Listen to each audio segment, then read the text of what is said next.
आज की जो वीडियो पावर कंप्यूटेशंस है साइनोसाइडल एसी सर्किट्स के लिए जनरली वोल्टेज या करंट्स जो पावर इलेक्ट्रॉनिक्स में यूज़ होते हैं वो साइनोसाइडल नहीं होते। एक non sinusoidal periodic wave form को हम आमतौर पे फोरियर सीरीज़ के ज़रिए बता देते हैं, लेकिन ये बहुत इंपॉर्टेंट है हमारे लिए समझना कि अगर हमारे पास साइनोसाइडल केस हो तो फिर हमें क्या करना पड़ेगा। तो रिवाइज करते हैं, रिव्यू करते हैं पावर कंप्यूटेशन एसी सर्किट्स के लिए। लीनियर सर्किट्स जो हैं वो आमतौर पे साइनोसाइडल सोर्सेज होते हैं, तमाम के स्टेडी स्टेट वोल्टेज होते हैं और करंट्स जो होती हैं वो साइनोसाइड्स होती हैं। अच्छा, अब वो कहते हैं इंस्टेंटेनियस पावर और एवरेज पावर एसी सर्किट्स के लिए हम पिछली वीडियोस में डिस्कस कर चुके हैं।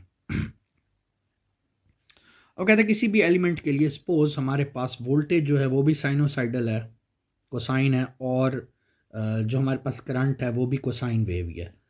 अब कहते हैं इंस्टेंटेनियस पावर को हम कैसे डिस्क्राइब किया था हमने, P is equal to V I, यानी वोल्टेज इंस्टेंटेनियस वोल्टेज और करंट को मल्टीप्लाई किया था तो ये हमारे पास आ गया।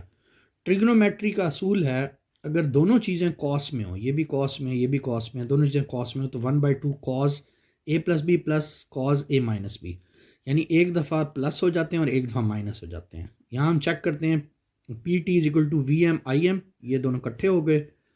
1/2 वही ट्रिग्नोमेट्री का, cos of this plus this, यानी इन दोनों को ऐड कर लिया, plus cos of this minus this, तो ये रिजल्ट आ गया। आप बेशक माइनस करके चेक कर लें।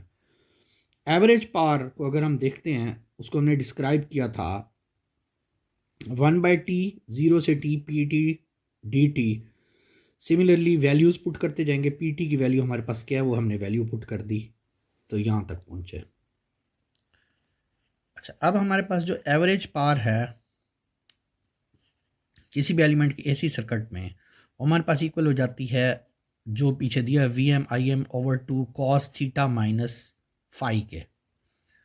इक्वेशन को अगर हम रिप्रेजेंट करते हैं तो V P is equal to V R M S I R M S cosine of the angle, so that is the cosine of the angle between them.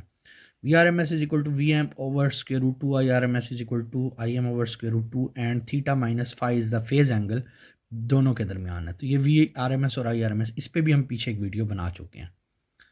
Power factor को भी हम पिछली वीडियो में बता चुके हैं, कॉज ऑफ द थीटा होता है जो दोनों के दरमियान है।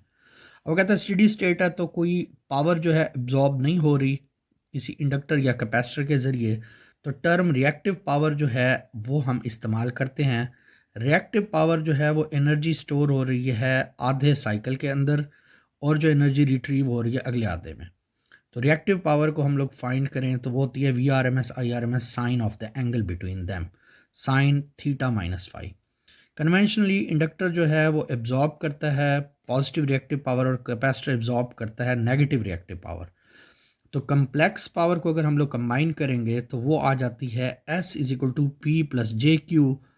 ये हमारे पास आ गया V R M S I R M S और उसका कॉन्जुगेट है।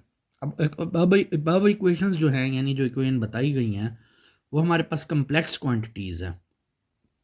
दूसरे लफ्ज़ में कम्प्लेक्स में मैग्नीट्यूड भी आ जाता है और एंगल भी आ जाता है, और आई आर एम एस का जो है वो कम्प्लेक्स कॉन्जुगेट है क्योंकि फेज़र है।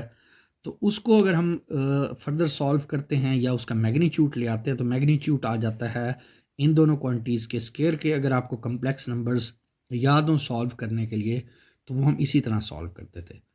कहता है इम्पॉर्टेंट है इसमें ख़ास तौर पे कि पावर फैक्टर होगा वो हो जाएगा cause of theta minus five sinusoidal AC circuits जो स्पेशल केस हैं। अच्छा, ये सारी कैलकुलेशन जो है ये नॉन साइनोसाइडल वोल्टेज या करंट पर नहीं अप्लाई होगी। तो ये जितनी कैलकुलेशन है ये साइनोसाइडल एसी सर्किट्स पे अप्लाई होगी अगर पावर इलेक्ट्रॉनिक्स में आपको साइनोसाइडल एसी सर्किट्स दे दिए जाएं।